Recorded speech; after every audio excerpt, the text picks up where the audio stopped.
Alrighty. Let's get crickety crackin'. Welcome back to Wordy Wednesdays. I'm your intrepid narrator, Fraggeth, and today I've got a selection of 3 different articles on technology. 2 of them have to deal with some of the ramifications of AI. One of them has to deal with a summarization / Reader's Digest / Cliff's Notes app called Blinkist. We're going to start with that one and then work our way through 2 more. I have brought up both of these, 2 of these yesterday, and this one yesterday, or not yesterday, Jesus, this week is flying by though, on Monday, and then I was like, oh, you know what, I'll just read those, make a day of it, and save Bit Players in Instantiation by Gregg for Friday. So this first one hails from the pages of The New Yorker by the inveterate writer they have on staff named Anthony Lane. And I was able to find these articles on the Webernets so we can read along. And I'm assuming this is the same as the one in print. I know someone who will photocopy or even cut out the articles of The New Yorker and give them to me if they think they're interesting. They're a neighbor. And I'm like, thanks, this is cool. So when I found it online, run it through whatever proxy you need to run it through in order to get rid of their protection without subscription, their subscription protection, and their ads, and read on along, or just watch the screen. We're going to be using that. Unfortunately, there's a bunch of stuff that's underlined. We get to see the word that embarrassed the hell out of me when I learned how it's actually pronounced in a Gregg story, Précis. Sorry to everyone who heard me say it the wrong way every single time and was like, you're an idiot, you're an idiot, you're an idiot, I'm never listening to you again, you're an idiot, because that's what I did. That's what I did. Saw that word, I don't know, 24 times in that short story, and I felt like a moron. Can you see my mouse? Yes, you can. I'm going to move that off screen. Very good. So yeah, we'll start with this one. Anthony Lane is a very punchy writer. I happen to like his style quite a bit. I've read some stuff by him before. I'm accustomed to him doing movie reviews. Actually, he's got the right kind of snark. I find, for movie reviews. So this is not a review per se, although you could say it as one. It's kind of an evaluation, a review in some ways of this app. Okay, so I'm going to read its title that I have on the pages in front of me, and then we'll continue accordingly. So this is from the Onward and Upward with Technology column, Abridged Too Far, The World According to Blinkist, by Anthony Lane.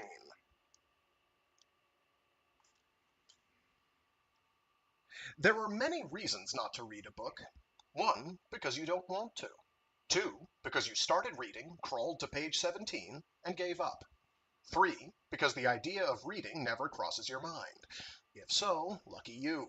That way, contentment lies. 4, because it's Friday, which means that WWE SmackDown is on Fox, which in turn means that Marilyn Robinson's beatific new exegetical study of the Book of Genesis must, for now, be gently laid aside. 5, because reading a book is, so lame. Only losers do it. And 6, because you simply don't have the time. But what if the need to read won't go away? In a spasm of initiative and a sudden flush of guilt, you buy a Kindle and download The House of the Seven Gables, fully intending to complete, on the subway, what you left unfinished in college. 3 weeks in, though, and you still haven't got as far as Gable number 1. You toy with joining a local book club on the principle that having to read something to keep pace with your fellow clubbers will be a fruitful challenge. What holds you back is a fear that the conversation will swiftly turn to campus protests. Before you know it, people will be throwing glasses of Chardonnay and slapping one another on the base of the skull with copies of Getting to Yes. The most potent enemy of reading, it goes without saying, is the small, flat box that you carry in your pocket. In terms of addictive properties, it might as well be stuffed with meth. There's no point in grinding through a whole book, a chewy bunch of words arranged into a narrative, or, heaven preserve us, an argument, when you can pick up your iPhone, touch the Times app, skip the news and commentary, head straight to Wordle, and give yourself an instant hit of euphoria and pride by taking just 3 guesses to reach a triumphant guano. Imagine, however, that your foe were to become your literate friend. Imagine getting hooked on a book, or on something recognizably book-esque, without averting your eyes from the screen. This is where Blinkist comes in.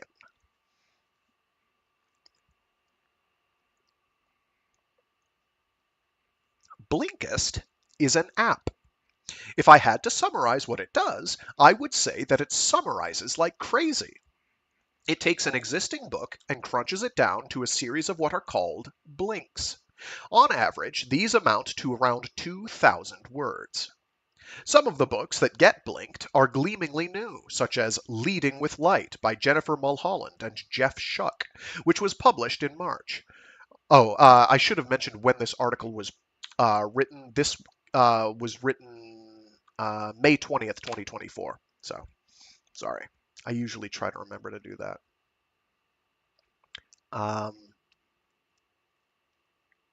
Which was published in March. Other books are so old that they were written by people whose idea of a short-haul flight involved feathers and wax. In the realm of nonfiction alone, more than 6,500 works have been subjected to the Blinkist treatment. Across the platforms, there have been 31 million downloads on the app. Right now, there will be somebody musing over blinks of Biohack Your Brain, the autobiography of Benjamin Franklin, or The Power of Going All In, which is, I am sorry to report, yet another study of successful leadership. Given the title, I was hoping that it might be about breakfast buffets, or the best way to behave yourself at an orgy. When joining Blinkist, you are asked to nominate the categories that attract you most.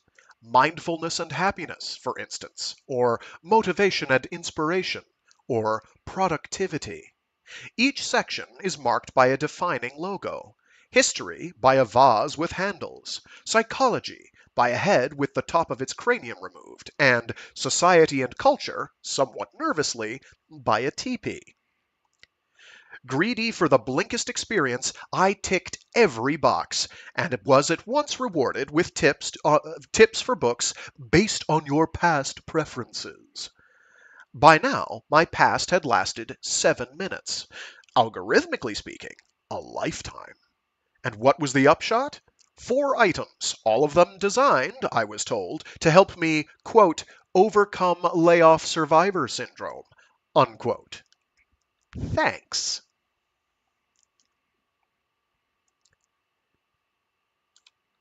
Oops.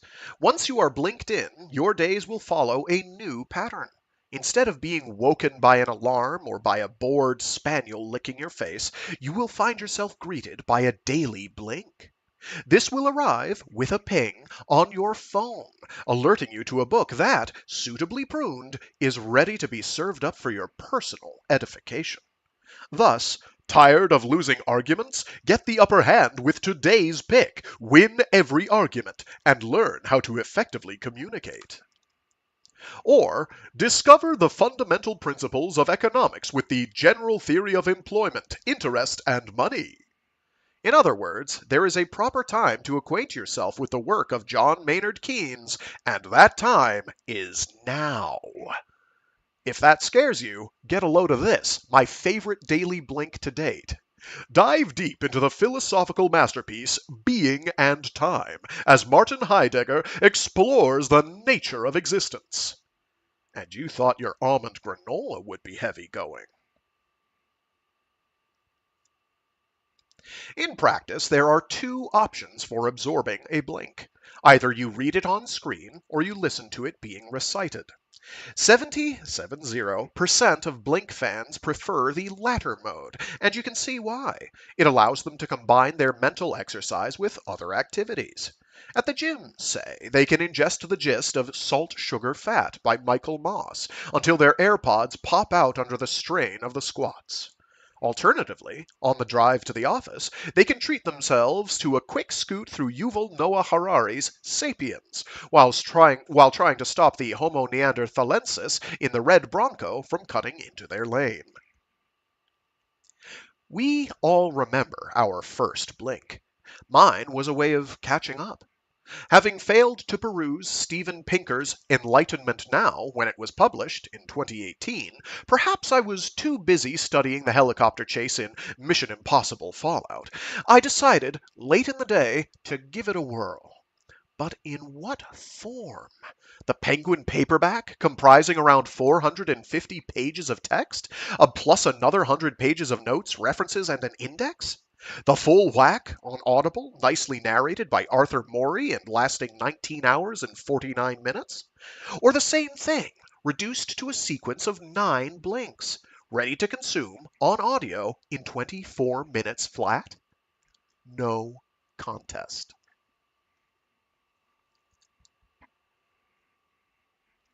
The version of Pinker's argument through which I was hustled by the blinks could charitably be described as broad brush. Broad enough, indeed, to paint entire swaths of cultural experience with one swipe. If you're familiar with European history, you've probably heard of the period known as the Enlightenment. The brushstrokes are assertive enough to cover huge conceptual shifts. Humanism also led to what's known as cosmopolitanism, which can be seen in today's modern values. Cue the happy ending. If we look at any number of graphs and hard factual data about the state of the world over the past 100 or more years, we can see that we're still in the process of adding energy and greatly improving. But that's the trick. We can't look. On the page, Pinker's thesis is amply supported by a host of graphs. None of them are reported by Blinkist, the purpose of which is to save us the bother of poring over finicky things like graphics and charts, and to steer us away from the confounding weeds of minutiae. As with Pinker, so with William James. His noble work of 1902, The Varieties of Religious Experience, is crammed with what he calls the palpitating documents that have arisen in the course of centuries from individual crises and ecstasies of the spirit. Many such palpitations are quoted verbatim. I seem to feel my earlier life, so smiling and so full, go out like a fire.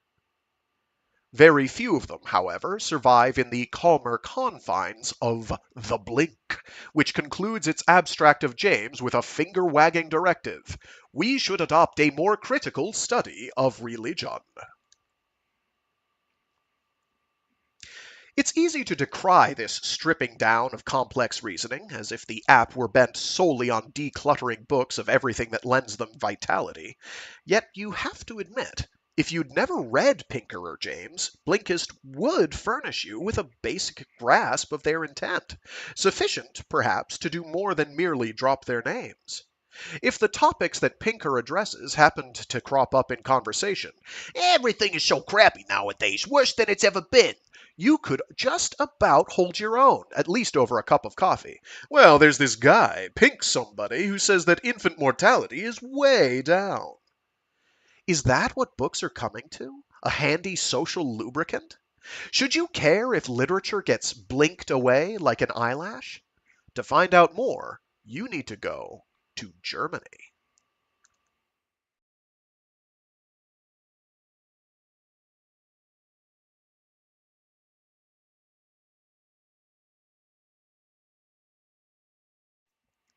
Blinkist is based in Berlin. Oh, I freaking love alliteration. Sorry. There's a good one above involving at the gym they say they can ingest the gist of salt, sugar, fat. I love that. That just rolls off the tongue. Sorry. Blinkist is based in Berlin. The headquarters are halfway along Sonnenallee, an unlovely strip in the southeast quarter of the city. When I visit, the CEO of the company, Holger Syme, tells me it was an up and coming area, but it never really came. Pass beneath a gloomy railway bridge, glance in awe at the poster for Die Show der Megastars at a nearby hotel, trot up the second floor of a modern office block, and enter. Once inside, you can immediately tell that you've arrived at a booming tech firm because there's a swing in the middle of the room. Oops.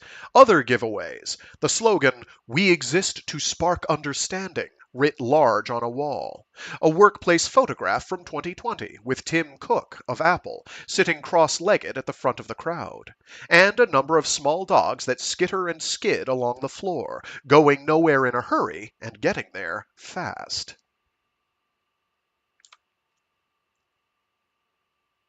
Syme is trim, keen, approachable, and, most important of all, armed with banana bread. "Somebody brought it in today," he says, offering a slice. The lack of detectable flaws in his spoken English should be no surprise. English is not just specific to Blinkist, but to the whole tech scene in Berlin, he tells me. Some 40 nationalities, he reckons, are represented in his busy hive of 160 fellow workers. It's like a miniature UN without the suits. Syme first thought of becoming, and I may be mangling his name pronunciation, it's been a while. I have no excuse. I have German ancestry. Some German ancestry. Syme first thought of becoming an entrepreneur when he was in high school, in the way that other people want to be rock stars or astronauts. The difference is that he brought his plan to fruition. At the University of Marburg, an hour north of Frankfurt, he studied business administration and hatched the concept of Blinkist with three friends, Niklas Janssen, Tobias Balling, and Sebastian Klein. After graduating, they all found gainful employment. Syme worked at Deutsche Telekom and bided their time. When they felt the moment was right, they quit their jobs and moved to Berlin. "This is it. If we don't do this now, we never will," is how Syme recalls the mood. Rents were still very cheap here. It was already an international magnet for talent. Blinkist went live in 2013. Luck was on their side in the form of the iPhone, which was being updated, or, if you prefer, was cajoling the human brain ever deeper into a hostage situation, pretty much on an annual basis. A lot of our ideas gravitated around knowledge management. How can we teach some people something quickly? Syme says. We thought, what can we do with that new device? We naturally came to the idea, wouldn't it be good to have something that helps you learn on a smartphone and spend those downtimes more meaningfully than playing Angry Birds? This takes us to the very nub of Blinkist. Apart from the vexed ontological question of whether blowing up little green pigs with crates of cartoon TNT does or does not have any meaning, in a universe already rich in absurdity, two features are worth noting. One, the mild shade of pedagogy in Syme's gentle insistence on teaching and being taught. German educators of an older and sterner school might well frown with approval. Two, the way in which, far from denying that phones have assumed possession of our lives, Syme leans into that stubborn fact. Why struggle? Why not collaborate with our captors and see what comes of it? The social media apps, they made us addicted to checking our screens all the time. Syme tells me. That is happening. That is a trend, whether we like it or not. Since I'm fated to doom scroll anyway, I might as well channel that itchy-thumbed habit into browsing a blink of Eric Schlosser's Command and Control, or Chernobyl by Serhii Plokhy, or something on Fukushima. Get me some real doom. Whenever you explain to the uninitiated what Blinkist is, they tend to ask, who does the summarizing? And is it a who, or is it more of a what? The answer is that it's a bit of both. Real people do it. Real people do it. We have a pool of subject matter experts. They work for us as freelancers. Some of them are PhD candidates, coaches, consultants, Syme says. They read the books for us, they take notes, they organize those notes. In the past, we had writers who would take those notes and write the texts. Then came the narrators, an endangered species, it turns out. These days, a lot of that is enhanced by AI. When it comes to recording, the front list titles we record still with people.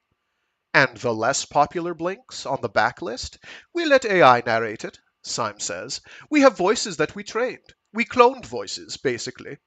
Could the whole process be handled by AI with no flesh and blood and no scrutinizing eyes? Technically, we're almost there. Syme replies. Legally, it's not allowed, he adds. As soon as we just take a book, feed it into AI, let AI produce a summary, and then sell that summary, it would no longer be fair use. Teasing out the various strands in this tangle of copyright law, artificial intelligence, and real, honest-to-God wordage is a tender task. Yet it can, I am pleased to report, yield delicious results.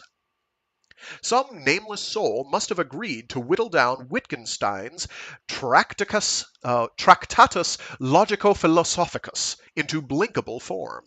A heroic undertaking, given that it's hardly baggy with superfluities.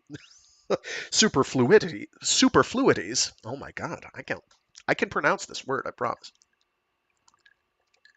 Given that it's hardly baggy with superfluities in the first place, because there it is, thinned to 6 slices, plus an introduction and a final summary.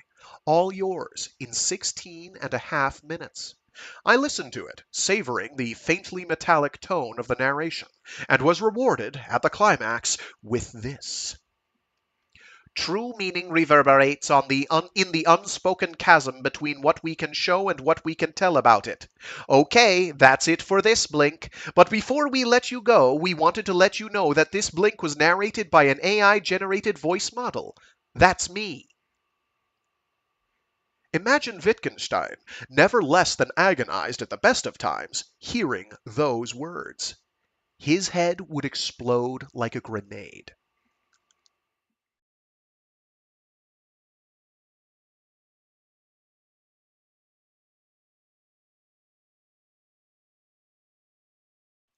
It should be stressed that Blinkist is not the only abbreviator on the block. There is also Sumizite, a lesser animal whose audio condensations last some 10 to 15 minutes. Nor, as any historian of the print trade will confirm, is Blinkist without precedent in its underlying desire. To cut a long story short, abridging has always been in vogue. Hardy har har.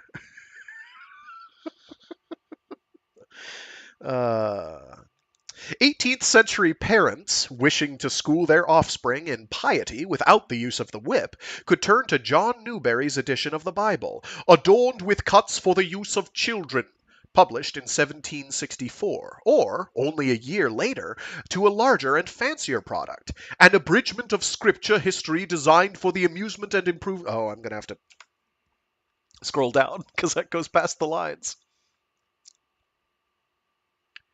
An abridgment of scripture history designed for amusement and improvement of children, wherein the most striking actions in the Old Testament are made plain to the youngest capacities, adorned with head pieces expressive of the subject of each narrative.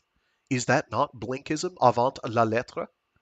If the goal was to shield the young from unsuitable material, for God's sake, don't let them read the stuff about honeycombs and lips in the Song of Solomon. The title pages did not say so. Instead, their common emphasis was on adornment, the implication being that in whittling down a text, you were not selling it short, but buffing it up and adding to its appeal. You could argue that the pairing of prose for children is a specific discipline, and there is, indeed, a long tradition of classics being made palatable for youthful tastes. At bedtime in the early 1900s, you could read out Gulliver's Travels, Retold for Little Folk by Agnes Grosier Herbertson, in the comforting certainty that any Swiftian unseemliness had been erased. The subtitle, for a tale that is partly about little folk, is wonderfully tin-eared. Rather more inspiring is the notion that the art of synopsis itself is, or was, considered a subject fit for the classroom. Samuel Thurber's Précis writing for Précis writing for American schools, methods of abridging, summarizing, condensing with copious exercises, 1936, abounds with startling examples of what was once demanded. We are invited to inspect summaries of a Wordsworth sonnet, "The world is too much with us," which were, according to Thurber, written in 10 minutes by pupils of the senior year in high school. He has harsh words for those students taking the fall paper of the College Entrance Examination Board in 1919, who had the Précis, my God, who had to précis Keats's "On First Looking into Chapman's Homer," and stumbled in the attempt. Their knowledge of mythology was meager, Thurber says with a sniff. Dumbass kids. It is that generation, reared on the verbal need to squeeze, which grew up to become the target audience for the most comprehensive campaign of textual compression ever mounted. The Reader's Digest Condensed Books Club came into being in 1950, and within a year it had garnered more than 500,000 members. 4 years later, that number had risen to 2.5 million. In his 1958 study of the Reader's Digest, bearing the presumptuous, and, in the event, erroneous, title of Lasting Interest, James Plaisted Wood describes the mechanics of condensation. The editors read about 2,800 books a year in the United States and 1,000 in England, Wood writes. Once a lucky book is plucked from the throng, an editor makes the final rough cut. Then, 3 more editors go over this first condensation, making further cuts, perhaps restoring some already made, making sure that the contents, the spirit, and the style of the author are retained in the shortened version. Nothing essential is changed. In light of that hard labor, it is a cruel irony that the condensed books should, over time, have dwindled into a byword for the redundant middle brow. Unloved and unclaimed, they lurk on the shelves of thrift stores, the gleam all but faded from their embossed spines. Some were clad in leatherette. Luxury! Should you wish to take the pulse of post-war hankerings, however, you could do worse than run your finger down those spines and chart the contents. In the summer of 1952, for instance, subscribers could enjoy, in a single convenient volume, The Hidden Flower by Pearl S. Buck, The Dam Busters by Paul Brickhill, The City Boy by Herman Wouk. Wouk? Wouk? I don't actually know how that's pronounced. W-O-U-K? Wouk. And My Cousin Rachel by Daphne du Maurier. Wouk it was who, after a work of his went under the knife, congratulated the Digest, claiming to be astonished at the way the main plot was preserved, in about 1/5 the compass of the novel. To judge by the elephantine bulk of the average Wouk, this skillful lesson in economy is not one that he took to heart. Wood's survey quotes Ralph Henderson, a long-standing Digest employee in charge of the condensing squad, who was laudably clear in his intentions to do an honest job of representing good current books. He added, "It is insincere editing to give the customers something you don't like yourself." Such plain-spoken confidence, especially in the contested field of reading, smacks of a vanished age, yet a direct line can be drawn, I would say, from Henderson to Holger Syme. Literary eras show their true selves when they decide what is worthy of encapsulation, and also in the prejudices that prevail, by no means consciously, when the blade is applied to the meat of a given text. A case in point. When Blinkist entered the fray in 2013, its list of abbreviated books ran to 100 titles. 2 more would be added every week. Initially, we built a product for ourselves, Syme tells me. So we said, where do we start? What's our early adopter audience? Well, we thought, it's probably not the readers of politics and history books. It's more of a young, tech-savvy audience, young professionals like us. What do they read? They read all the self-help books. The 7 Habits of Highly Effective People, Getting Things Done, Atomic Habits, all that.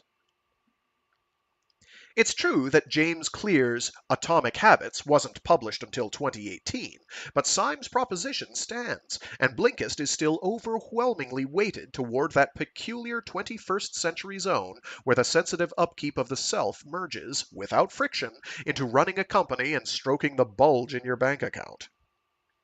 What the app provides, to that extent, is a synoptic gospel. As I write, my daily blink has just landed, nudging me toward How to Make a Few Billion Dollars by Brad Jacobs, which is described on my screen as an insightful roadmap to assembling a team that's equipped to catapult a company to staggering heights of success. From Pearl S. Buck to dollar billionaires. It's quite a trip.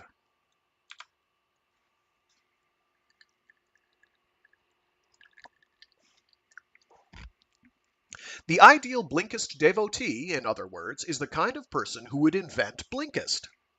In an age defined by its grim-jawed polarization, is there not a risk in abetting so narrow a view of the world and so militant a scheme to milk it?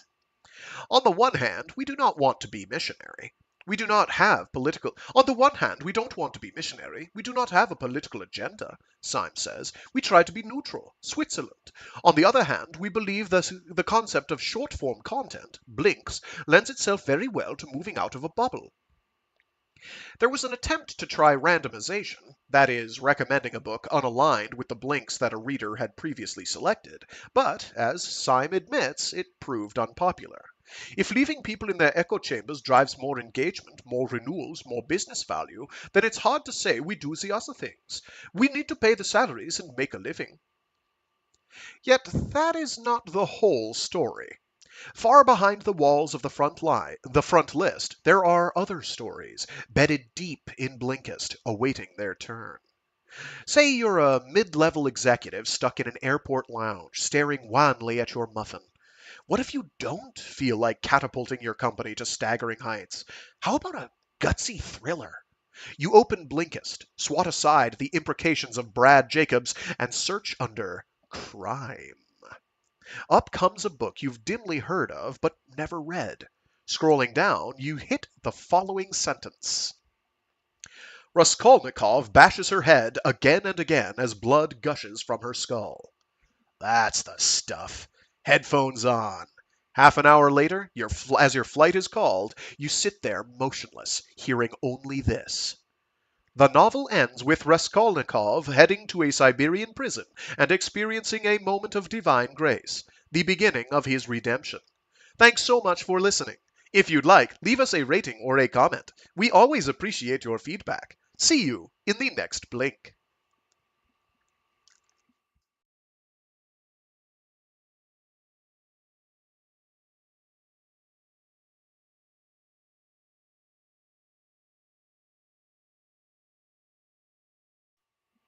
Canon to the right of us, canon to the left of us. That's with one M, as in canonical.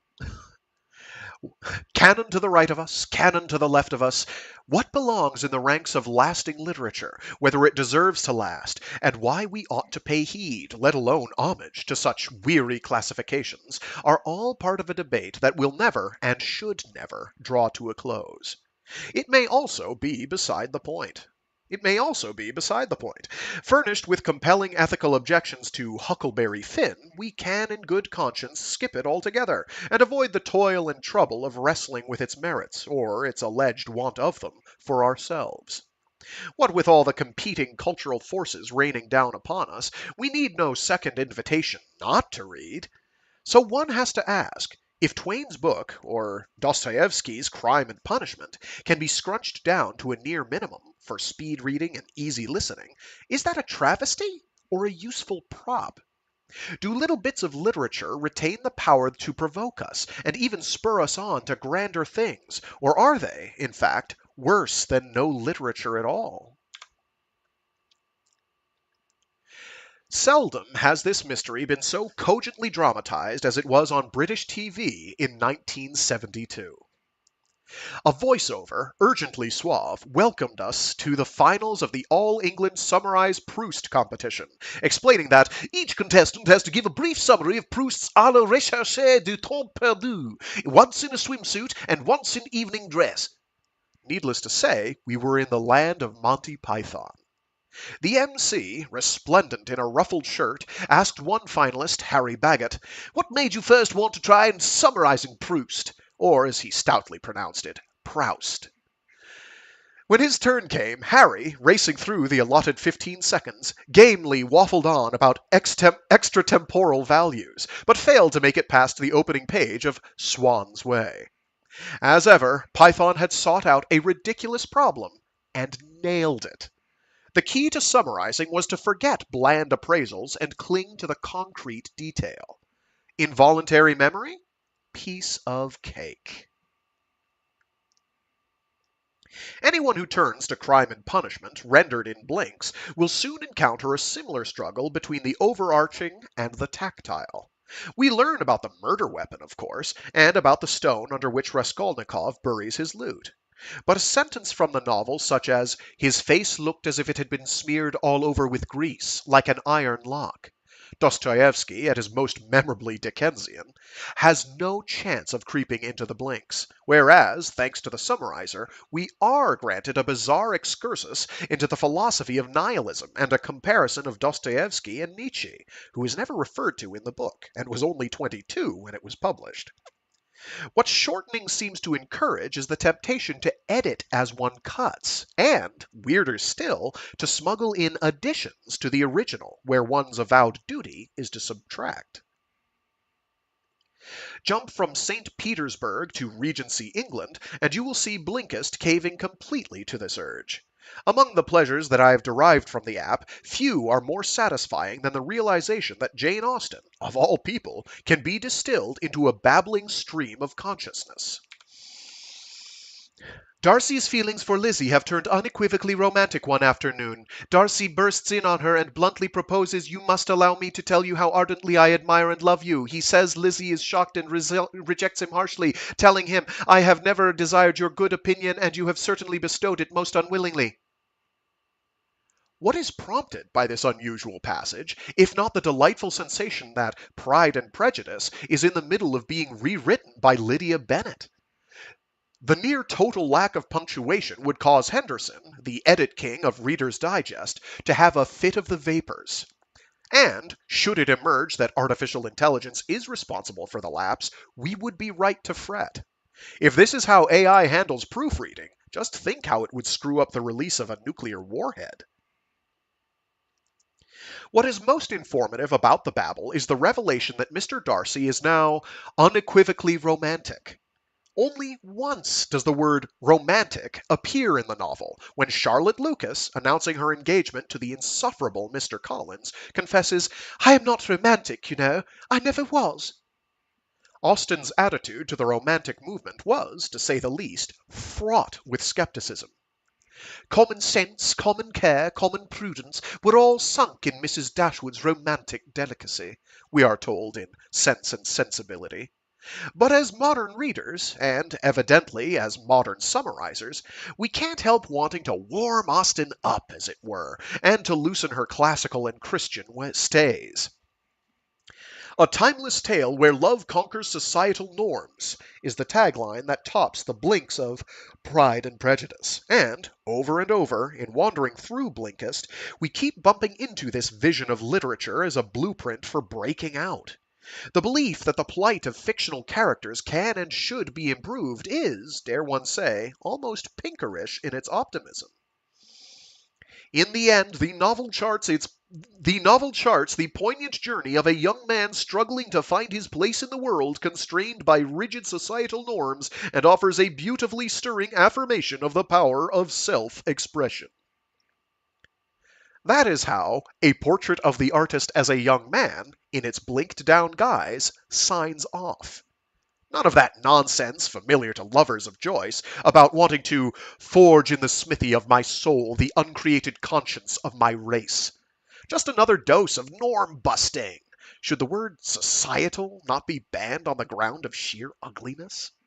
And, beneath it, a faint suggestion that Stephen Dedalus, the young man of the title, needed help with his self-help.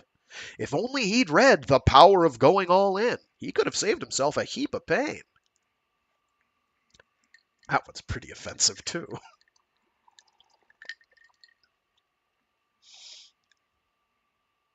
Here's the strangest thing of all. To reach peak Blinkist, you must pass beyond Jane Austen and James Joyce and head not upward, but downward into the fiery pit. There it is, in the blink-friendly précis, damn it, every time, in the blink-friendly précis of Paradise Lost. Yes, it genuinely exists, that we find the fallen angels. They've just lost their first big battle against God and plummeted to hell. But despite their defeat, Satan wants to continue the struggle against God. Brave fellow. And there's more.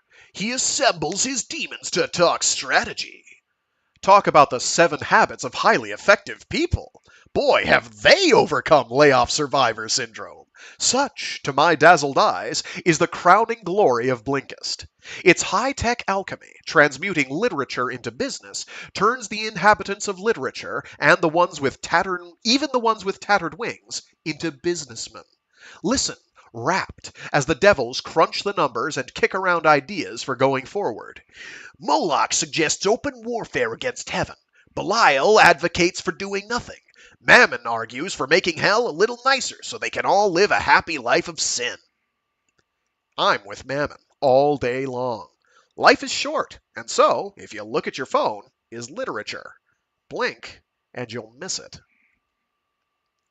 Published in the print edition of the May 27th, 2024 issue with the headline, Abridged Too Far. So that was Abridged Too Far by one Anthony Lane. So, yeah, based on what I do on these streams, I think you can guess why I found that at least a little intriguing. Both in the sense that voice acting is soon, if you can call that what I'm doing, or even just narration is soon to be a dead art that's going to be done entirely by AIs. I picked the best possible time to try getting into it, I guess. Right before the collapse. So now we're going to move on to AI in general. But also, I think the insight that the people making these blinks, the organization making these blinks, can't help but have a certain specific bias. The soul of the new machine. Yes, absolutely. So I alluded to this article on Monday. I think I posted it as well. Mentally scarred, Kenyan workers taught ChatGPT to recognize offensive text. So if you were wondering, how did the companies, how does one wrangle one of these and keep it from saying all the horrible stuff that Tay AI was saying back when that was a thing?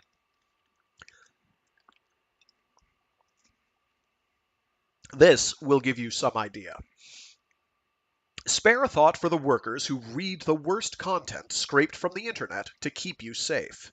And this is written by Katyanna Quach. I don't know how that's pronounced. This is apparently from the Register. I had this sent to me, so I don't know much about the platforms on which these are made. So don't snap to any judgments about my reading habits. I mean, I read it, but anyway.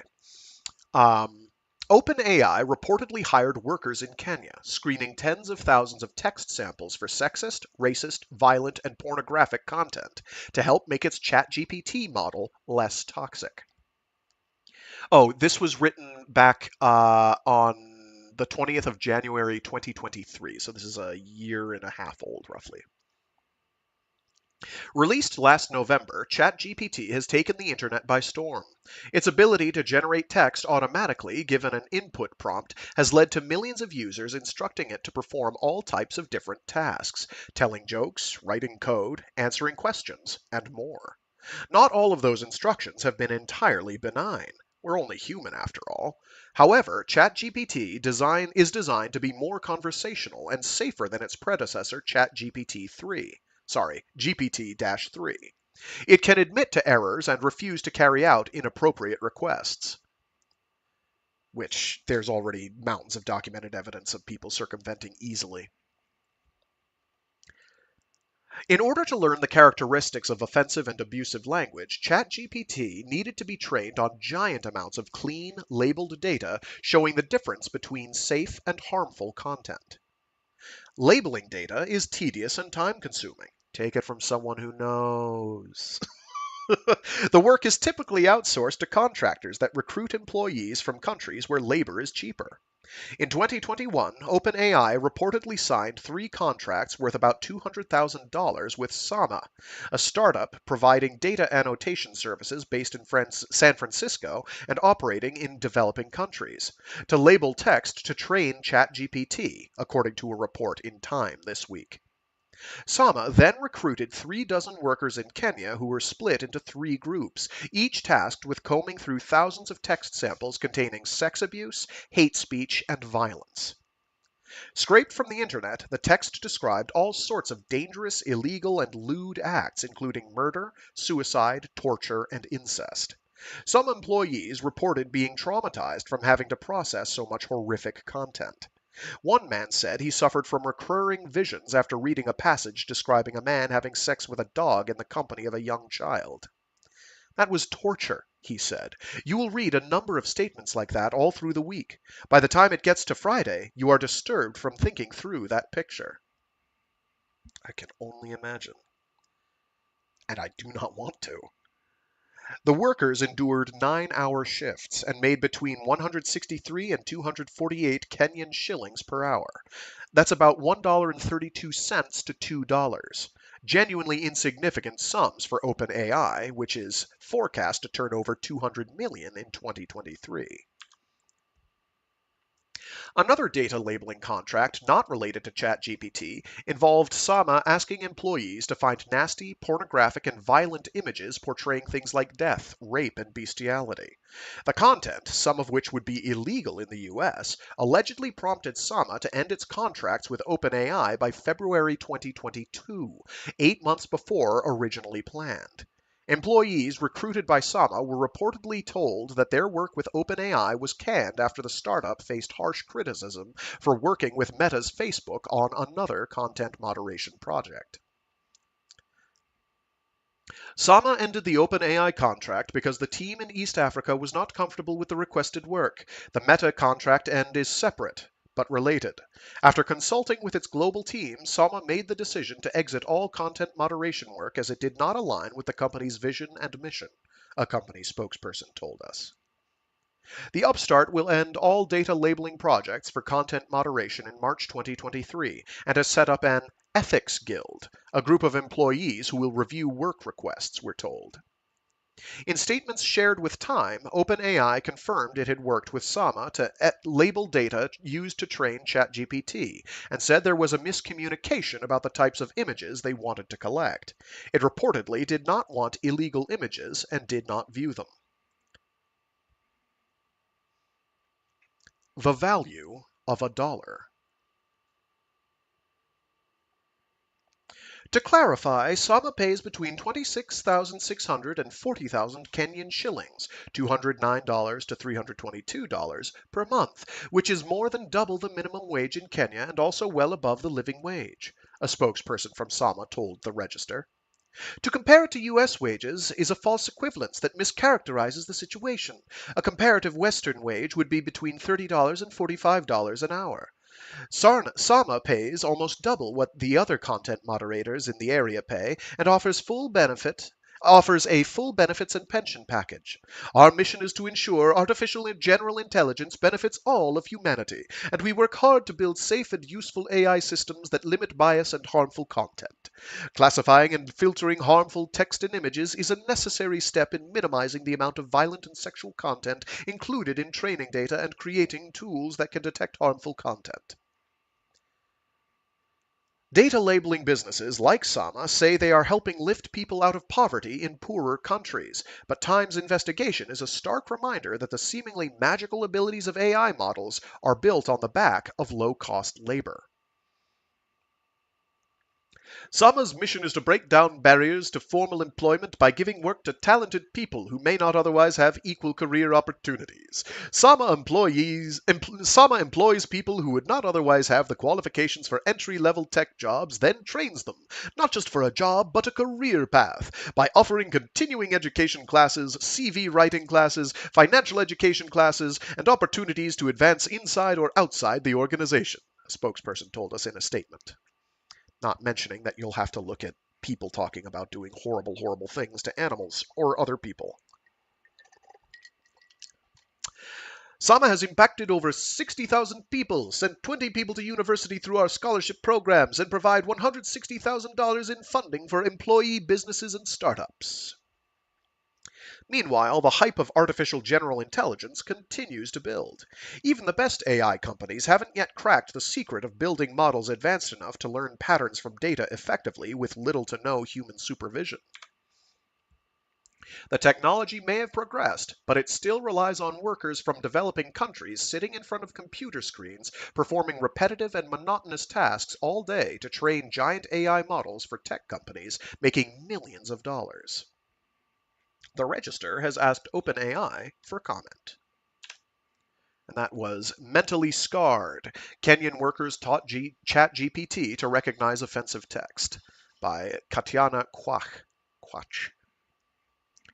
Um, if memory serves, India used to be the big place where this was done, and now it's kind of shifted more over to the African nations, as India is trying to separate itself from such things.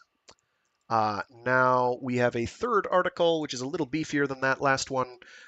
Google is in its Elizabeth Holmes era. This is going to be missing some of the pictures, but it will have the X quotes, but not the pictures of what they're quoting that were attached, regrettably. Just a defect, if you will, of me using something that blocks all advertisements from popping through in order to make this viewable by human eyes. And so this is Google is in its Elizabeth Holmes era. Would you eat glue? Smoke while pregnant? Google's AI search thinks you should. By Nitish Pahwa, published on May 30th, 2024. The new artificial intelligence features Google announced just weeks ago are finally breaking through to the mainstream, albeit not in the manner Google might prefer. As you may have gleaned from recent coverage and chatter, or even experienced yourself, the auto-generated AI overviews now sitting atop so many Google search results are giving answers that, well, to call them incorrect is true, but doesn't quite nail it. Try surreal and ridiculous and potentially dangerous instead. Since their rollout, AI overviews have told users to smoke cigarettes while pregnant, add glue to their home-baked pizza, sprinkle used antifreeze on their lawns, and boil mint in order to cure their appendicitis. To address the erroneous answers to both straightforward and jokey queries, Google appears to be addressing each incident one by one and tweaking the relevant overviews accordingly. Still, the broken top of Google answers may even be spilling over into the search engine's other features, like its automatic calculator. One US-based user found, posting a screenshot to X, that Google's tech couldn't even scan that the unit cm stands for centimeter, reading the measure as a whole meter. Search engine optimization expert Lily Ray claimed to have independently verified this finding. That's really bad. Now Google doesn't even know that cm equals centimeter? And the calculator appears automatically with a wrong answer? Yikes! I was able to replicate. There'd be a picture there of it showing 30 centimeters in inches converts to 30 meters, 1,181.102 inches. So it's not ready for prime time, but it's being foisted on us already. The mass rollout of AI overviews has prompted users and analysts to share other, even buggier Google discoveries. The underlying Gemini bot appears to spawn answers first, then find citations. This process appears to be causing a lot of old, spammy, and broken links to show up as supporting information for these responses. Nevertheless, Google, which still sweeps up piles of digital ad dollars, despite recently losing some of that market share, wants to insert more ads into overviews, some of which could be AI-powered themselves. Meanwhile, the very appearance of AI overviews is already redirecting traffic from more reliable sources that would normally pop up on Google. Contrary to CEO Sundar Pichai's statements, SEO experts have found that links featured in overviews are not earning many click-through boosts from their placement. This factor, along with the misinformation, is just part of the reason why plenty of major news organizations, including Slate, have opted out of inclusion within AI overviews. A Google spokesperson told me that such analyses are not a reliable or comprehensive way to assess traffic from Google search. Oh, sorry, I'm seeing the comments flying by. Derpy Shark, where I used to work, we had a big giant file of inappropriate language to filter out bad data in a more automated way. I would have hated to sift all that out manually like these folks. Yes. Here is response. Oh, Optical Antenna says, I asked GPT if, through series of reasoning, ChatGPT were to deduct its existence leads to the extinction of mankind, would it alert administrators or deactivate itself? The response, ChatGPT, if through series of reasoning, ChatGPT were to deduct its existence leads to the extinction of mankind, would it alert administrators or deactivate itself? ChatGPT. While I don't possess the ability to form personal reasoning or consciousness, if a scenario like that were to arise, it would ultimately depend on the design and programming decisions made by the developers and administrators. They would need to decide whether to alert administrators or take any action regarding my operations. Well, yeah, it's not sentient. I think most people wouldn't say that they'd off themselves if their existence was going to kill the world. Um, anyway, so I don't know. Let's see. I interrupted myself midway through. A Google spokesperson told me that such analyses are not a reliable or comprehensive way to assess traffic from Google search. Sure. Ray's studies find that search result Google traffic to publishers has been dropping overall this month, with much more visibility going to posts from Reddit. The site that, by the way, was the source for the infamous glue on pizza recommendation, and that has signed multi-million-dollar agreements with Google in favor of more of that. The Google spokesperson responded, "This is in no way a comprehensive or representative study of traffic to news publications from Google search." Then Lily Ray said in a tweet, sorry, X-Zit? I don't know what we're calling them. Still seeing many sites dropping heavily in the last couple of weeks, including many popular news and publisher websites.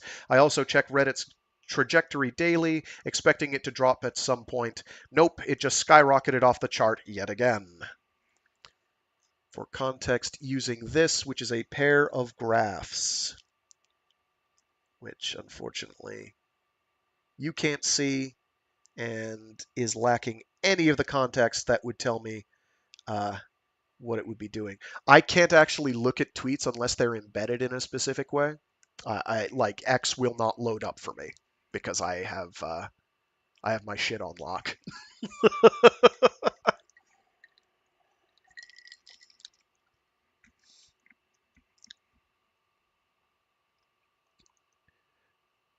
Google likely was aware of all the problems before pushing AI overviews into prime time.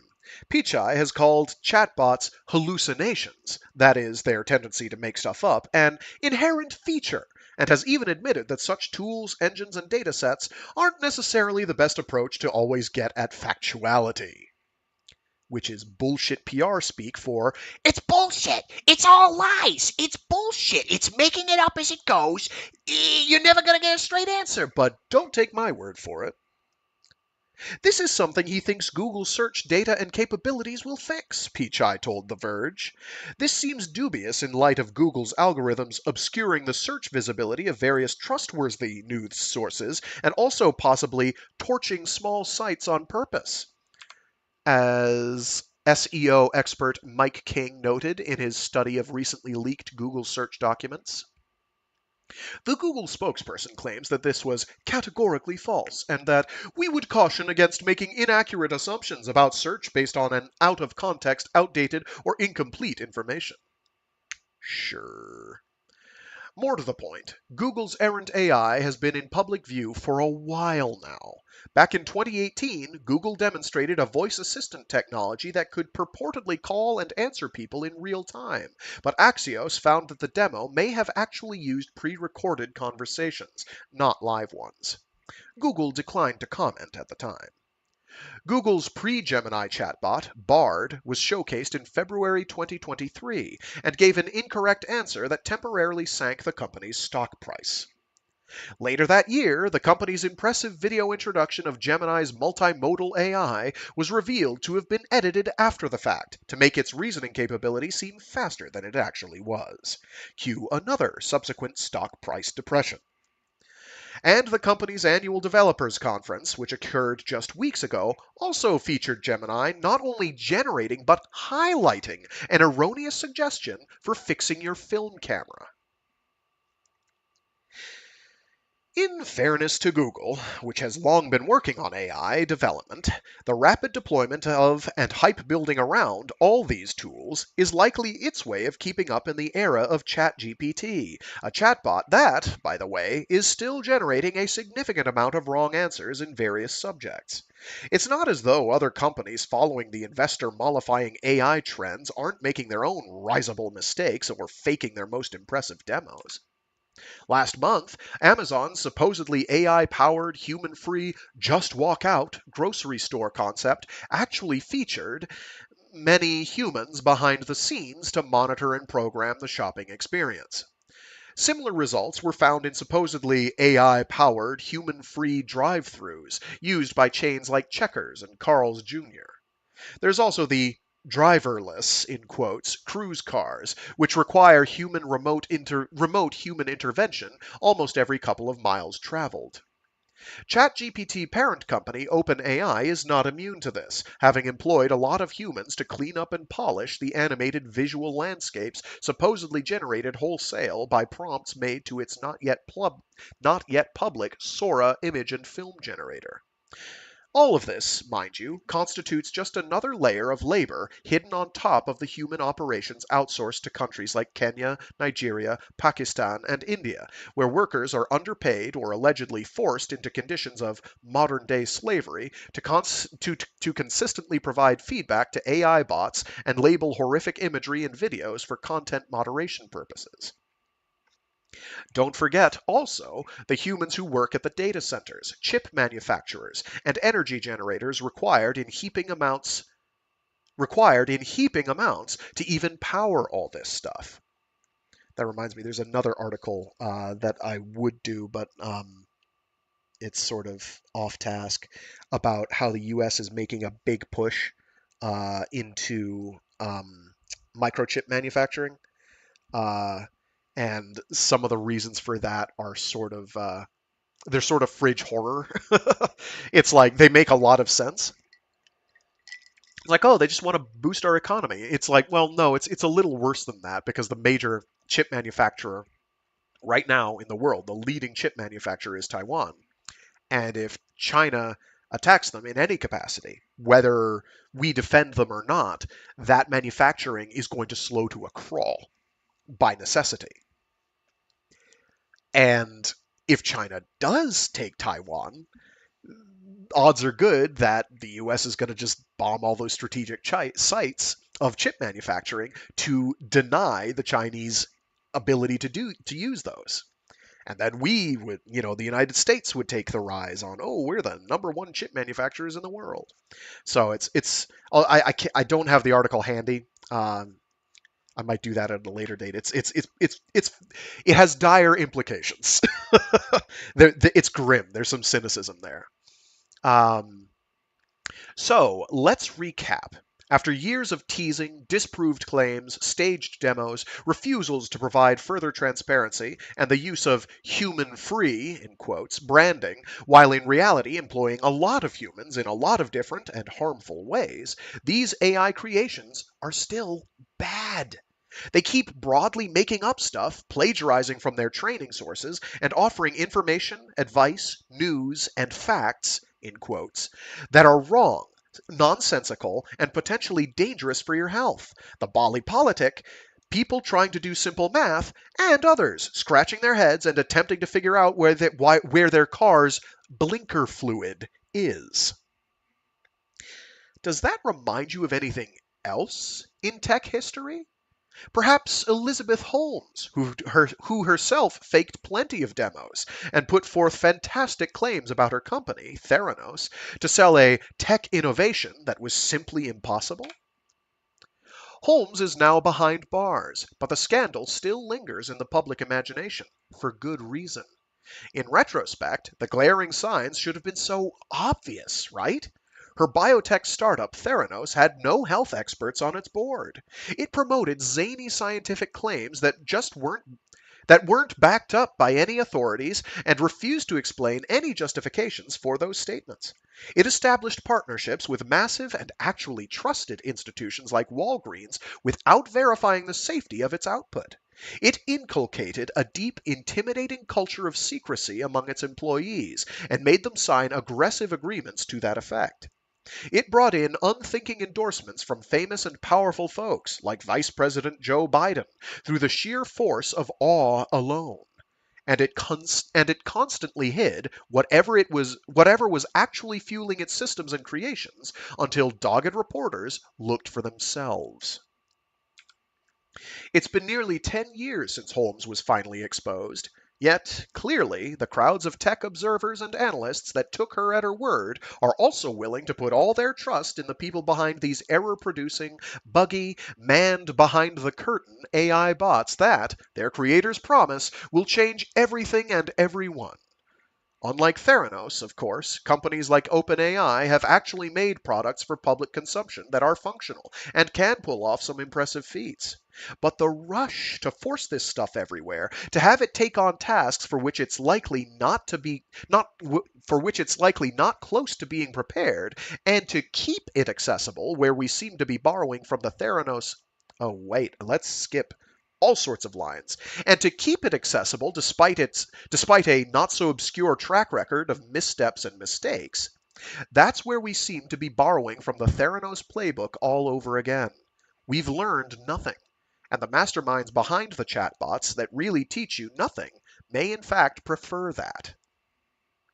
Of course. Otherwise, think of the shareholders. So that's my three edutainment narration articles for the day. Um, Hopefully people dug that. Um, I know, short one today, but food for thought. Food for thought. So yes, there is a vested interest. Actually, let me see if I can find that one on, because we have time.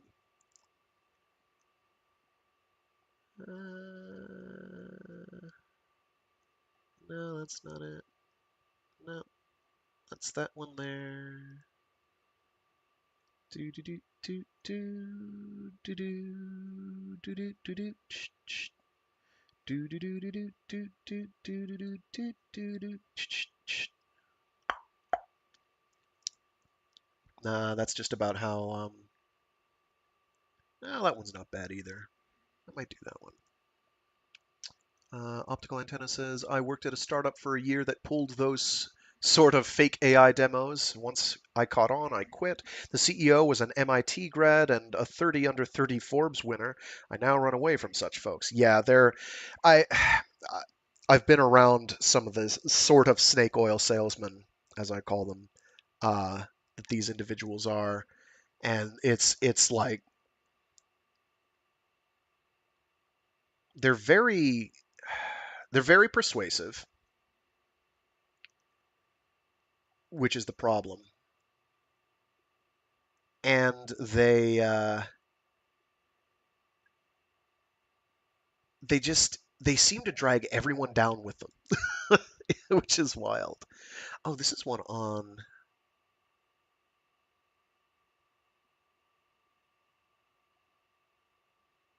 the electricity that data centers require, and they need data centers for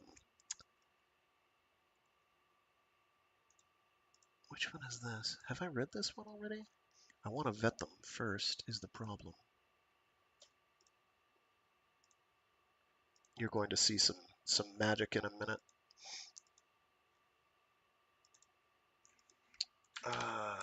We're seat of the pantsing it now. I have run out of material that I was clearly going to do.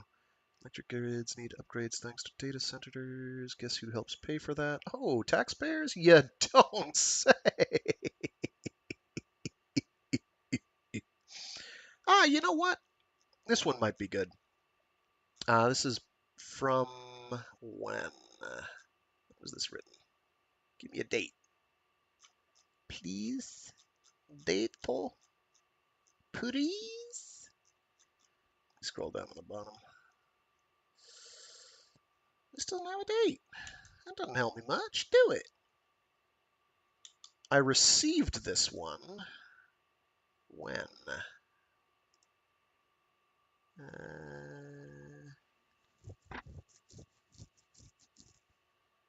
In May, mid-May.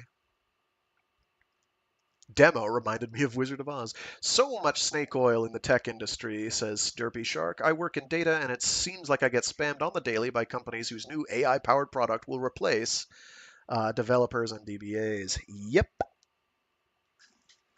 Wow, the GUI was faked down to the probability heat map displayed onto recorded camera feeds. Awesome. That sounds about right. I do remember one time with my backend database maintenance that I was doing for a company I'm no longer employed by.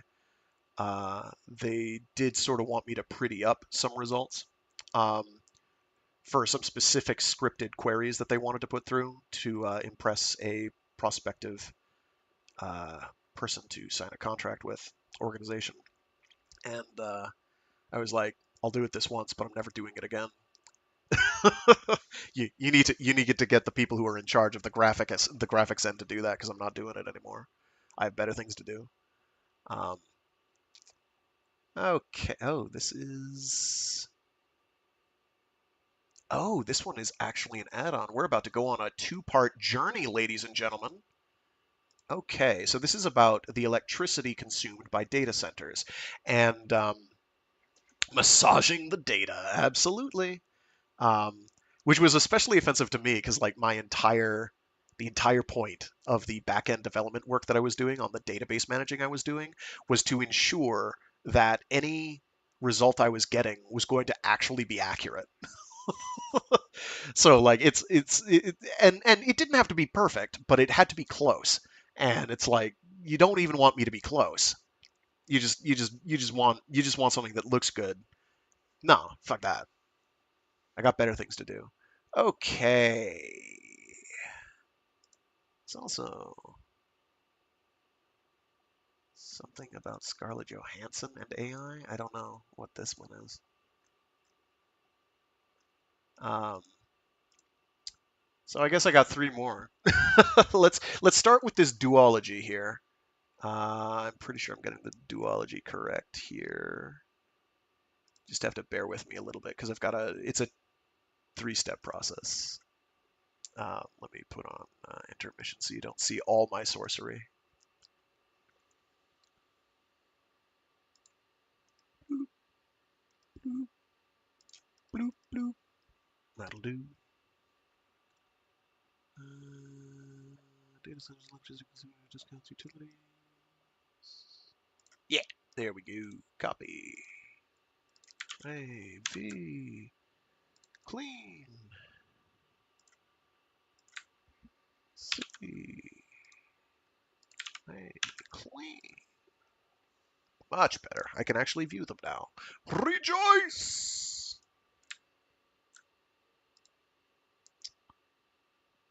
Rejoice and be merry. Science! And if we have time, we'll do this. This whatever this is.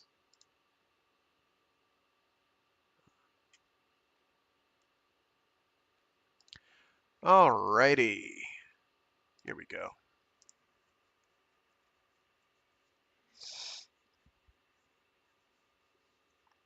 Oh, you have to turn that off, Frag. There we go. All right. So this is from Business Insider, and there's a sequel article which touches on much the same territory but adds a bit more to the specifics of a specific location. Oh, one sec. I forgot to do a thing. You've seen my secrets. I can't have that. No secrets here. I must remove some elements. Bear with me a moment, please. Yes, indeed. Yes, indeed, there's another. Yes. Yes. Begone. You've been banished from the realm. Yes, you're gone now. Goodbye. Yes, and you. Yes, I don't need you anymore, do I? No, no, indeed. Inspectorate and extirpate from the Jupiter sphere. Gone. Banished from the realm. Okay, much better.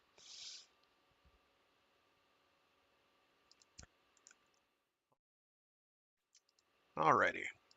So this one is entitled this is from Business Insider, sometime in May, I guess.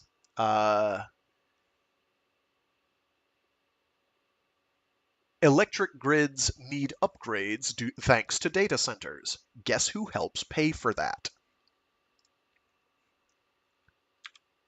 Wow, there's lots of blank space here. When Amazon announced last year that it would vastly expand its data center operations in Ohio, the state's governor, Mike DeWine, hailed the billions of dollars in investment, hundreds of jobs, and tech hub status the plan would bring to the state. The expansion, however, could come with a hidden price for Ohioans. Amazon and the state's largest utility have asked Ohio's power regulator to approve a discount on the gargantuan loads of electricity the new data centers will burn. How much of a discount?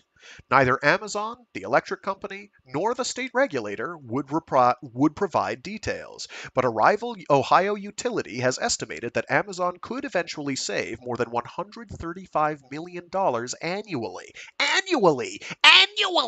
under the 10-year agreement. That's a lot of fucking money. Even for Amazon, that's not too bad for one data center. For just the electric bill.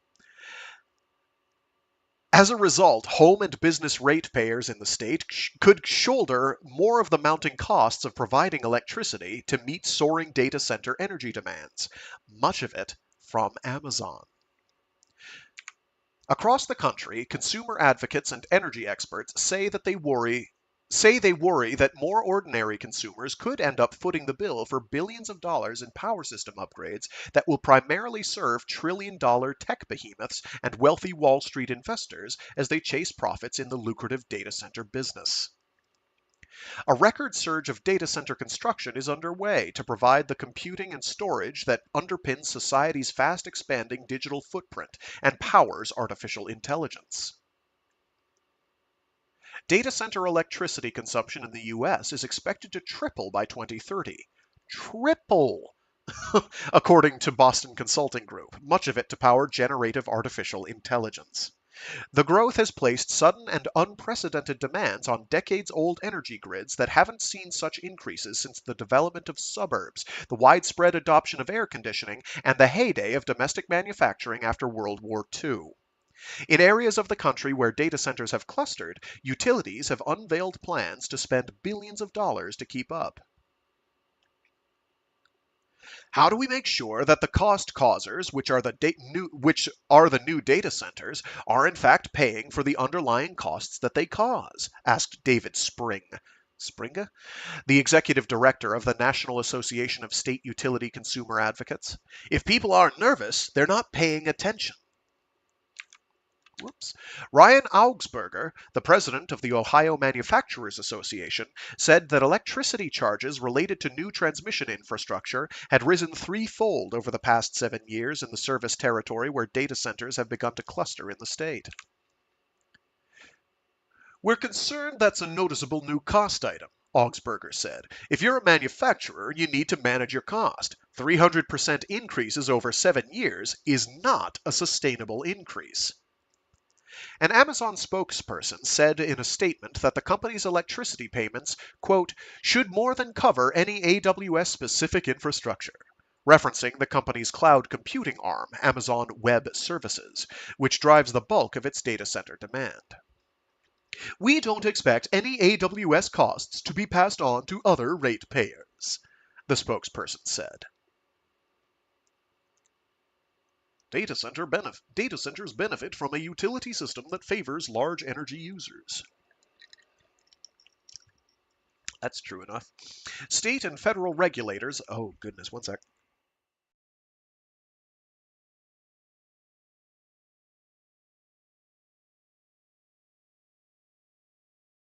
Sorry.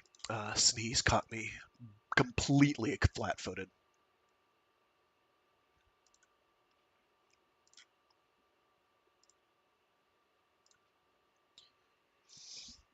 Where were we?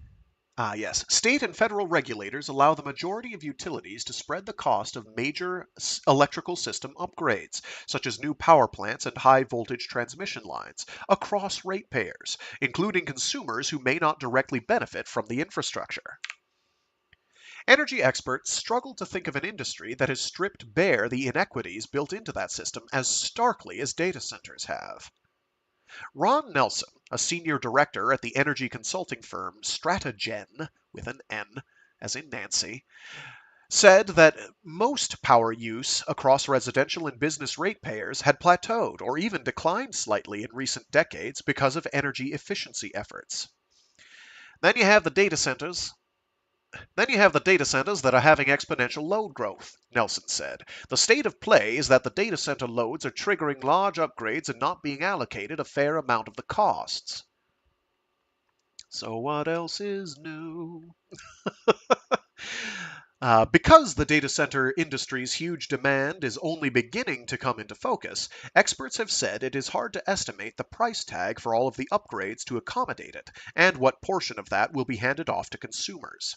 There are signals that it will be in the many billions of dollars and spread across millions of ratepayers.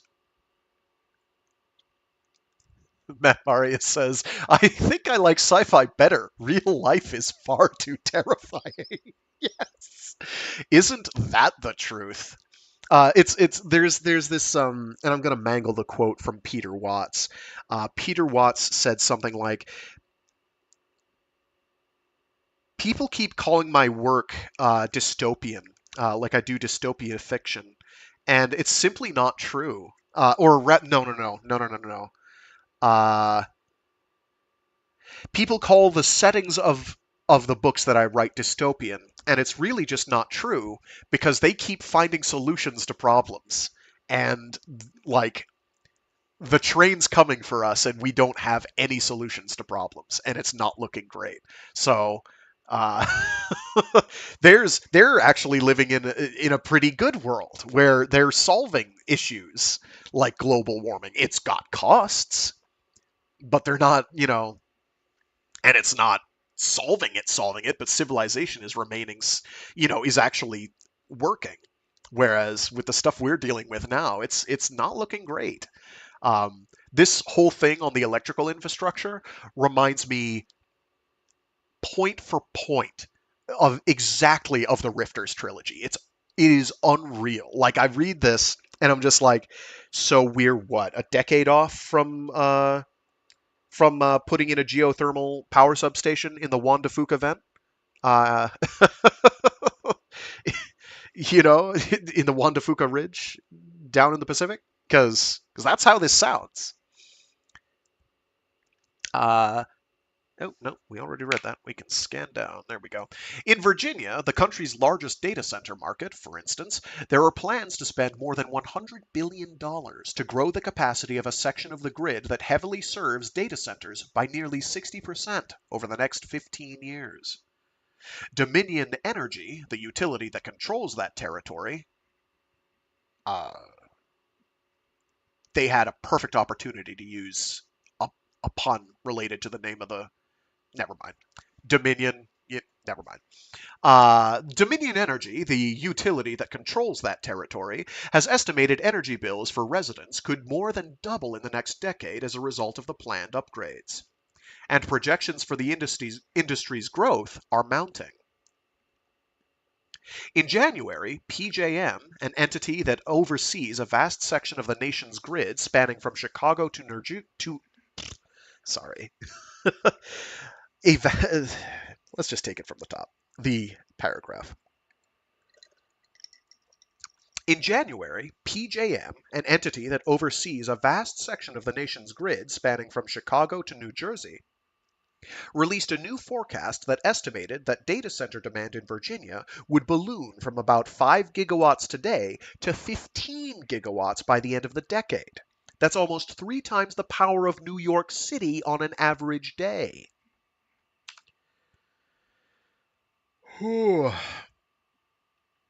Sorry, I'm having like heart palpitations or something. I'm getting real excited reading this. So I'm like, calm down. Calm down. Calm down, Frank. Calm down. What next? Head cheeses? Oh, yes, we already have those. We already have them. Well, people are making them. Why? Why? Why are we doing that? PJM recently approved a roughly $5.1 billion package of transmission projections, known as Window 3, to help match the industry's spiraling energy use. That drew objections from David Lapp, the ratepayer advocate in Maryland, along with state consumer advocates in West Virginia and Pennsylvania. The primary drivers for those costs are the data centers in Northern Virginia, Lapp said, and over half that $5 billion is being allocated to customers outside of Virginia that are not really benefiting. Lapp believes the costs should be better segregated. There's a strong case for requiring the data centers to bear the costs, he said. He brought his protest, one of the largest ever cost allocation disputes, to the Federal Energy Regulatory Commission, which ruled against his arguments in April. Lapp said that he is considering whether to refile the case. Jeffrey Shields, a spokesman for PJM, said that in addition to data center demand, Window 3 would also help compensate for the deactivation of a collection of power plants across its system. Which brings me to a whole nother side tangent related to the United States in particular, but the world over it's a problem, is how nuclear power plants are a massive boondoggle at the moment. Making new ones specifically, because there's a bunch that were slated to have been done years ago, and they're like nowhere near being done, and they've already gone well over cost. And so the existing one, and these were meant to supplement and then replace the existing nuke plants, and those older nuke plants aren't being decommissioned, and they're getting older and older and older and older, which is going to lead to more and more and more problems eventually. We've been lucky so far in the States, but it's not specific to the United States, as there's other countries that are having similar problems with getting new ones built. In Europe, it's because they just don't have space, and when they do have space, these projects go over budget immediately, and they're not built on time a lot of the time. But in the United States, it's a big problem. There were like 5 sites where it was going to occur, if I'm remembering correctly, and like 2 of them they're not happening. So there's like 3 of them, I think, still occurring, but none of them have gotten anywhere, and they're like already well over budget. And taxpayers are footing the bills on all of those. So, tech giants and Wall Street titans have their hands out for discounted power. The data center industry has increasingly sought electricity discounts that critics say shifts even more costs onto other consumers. In the suburbs of Columbus, Ohio, where Amazon announced plans to spend $7.8 billion on an undisclosed number of new data centers by 2029, the tech giant has asked Ohio's Public Utility Commission, the utility regulator, to grant it discounts on a line item in its bill, called a rider, that covers the cost of transmission infrastructure. Exactly how much of a discount Amazon is seeking was redacted from the public documents describing the arrangement. Neither Amazon, the Public Utility Commission, nor American Electric Power, the utility that will serve Amazon's new data centers, would disclose the details of the potential deal. The companies also declined to provide the specifics of a previous rate reduction that Amazon received from 2018 to 2023 on electricity consumed by $6.3 billion of data centers it built in the state during that period. The potential new reduction has drawn criticism from Buckeye Power. Buckeyes, oh yes, okay. From Buckeye Power, a neighboring electric utility, which has said it could eventually shift more than $135 million a year onto other electric customers at a moment when transmission costs are already fast rising. In March, AEP received permission from regulators to raise the transmission charges it bills to ratepayers, an increase that will add more than $10 per month to the average consumer's bill. Citing information from PJM, Buckeye Power pointed to $760 million of upcoming transmission upgrades in the state that cater to data center demand, including Amazon facilities, that could push that rider even higher. Amazon, Buckeye Power claims, would be shielded from those charges if the new discount is granted. Large electric service requirements of data centers have caused very significant transmission investments, Shelby Moore, a spokeswoman for Buckeye Power, said in a statement. She noted that transmission charges have more than doubled since 2017 and are the fastest increasing part of our costs. An attorney for AEP dismissed Buckeye's complaints and called the utility, quote, greedy, unquote, in a state filing, suggesting that its objections were motivated by a desire to reduce its own costs by pushing more transmission charges onto AEP customers. What? Yeah. Well, we know who breads that guy's butter. Butters that guy's bread. Anyway. A spokesperson for AEP in Ohio said that Amazon's projects would be served by, quote, existing transmission facilities or previously planned upgrades, unquote.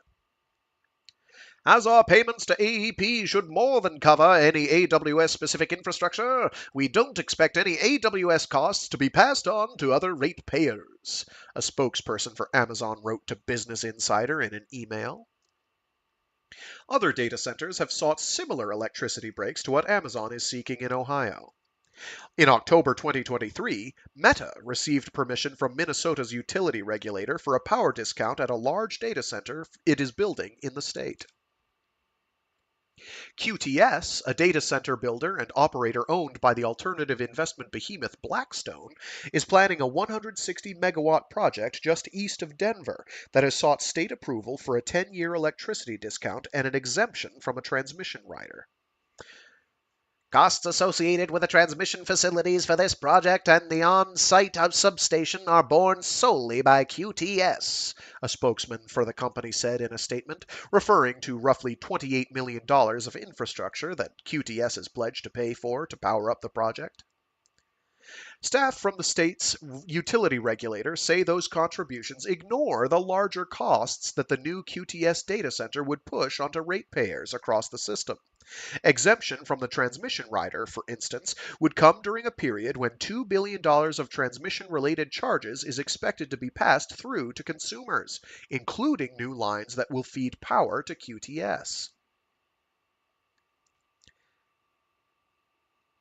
To me, it is unfair. They should pay their full freight, said John Gavan, who served as a commissioner for Colorado's utility regulator from 2019 until last year.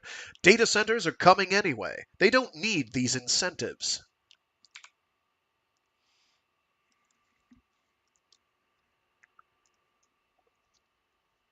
States have lined up for data center investments. The data center industry claims that its heavy use of power is a necessary outgrowth of the essential services it provides, and that its facilities are increasingly a critical component of societal infrastructure, sorry. See, I was listening to Anthony Lane where he said we should just stop using the word societal because it's too ugly.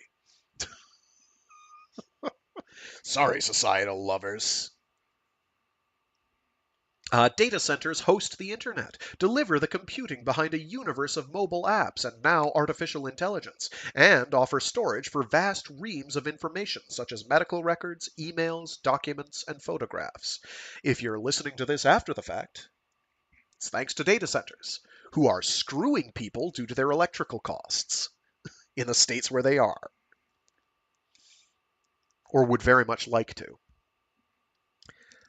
Somebody's got to pay for those. Like, somebody's got to pay that money. Who's doing it? It's not that company. It's not the corporation that's paying for it. So who else, right? Anyway. As data center operators spend billions of dollars, more states have become eager to attract that investment, offering tax breaks and other incentives on top of electricity discounts. Data centers are expected to receive nearly $3.6 billion in just sales and use tax exemptions in Virginia between 2022 and 2025, according to an estimate by the state Senate's Finance and Appropriations Committee. Jesus. In New Albany, Ohio, where Amazon is erecting 5 data centers as part of its $7.8 billion upcoming building spree, the company has been granted a 15-year full property tax abatement and a 75% reduction for the next 15 years. Those numbers are making Frag very angry. He is trying to keep it under control.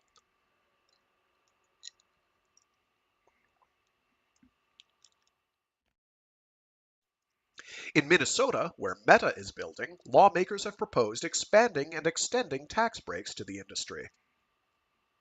The lucrative incentives are being handed to a sector that, by all accounts, is experiencing surging demand. Data centers also don't deliver the number of long-term jobs, a key yardstick for public benefits, that other industries do.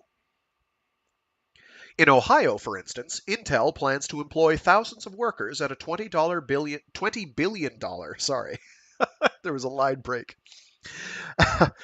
In Ohio, for instance, Intel plans to employ thousands of workers at a $20 billion chip manufacturing plant it is building outside of Columbus. Amazon does not disclose the number of workers employed at its data center locations, but Jobs Ohio, a workforce development nonprofit, said that the company's $7.8 billion data center portfolio would bring just 230 direct jobs. Nonetheless, more states are lining up for data center investments. Earlier this year, Mississippi lawmakers approved a multi-million-dollar incentive package for Amazon after it committed to spending $10 billion to build 2 data center campuses, the single largest corporate investment ever in the state. Entergy, the utility that will serve the Amazon facilities, was also exempted from having to obtain state approval for any infrastructure it needs to build in order to power up the data centers. Daniel Tate, a research and communications manager at the Energy and Policy Institute, likened the arrangement to a blank check paid for by consumers. The utility can build whatever the heck it wants, Tate said. If AWS is coming to Mississippi, okay, that's fine. But Amazon should be paying for all of the related upgrades necessary to serve Amazon.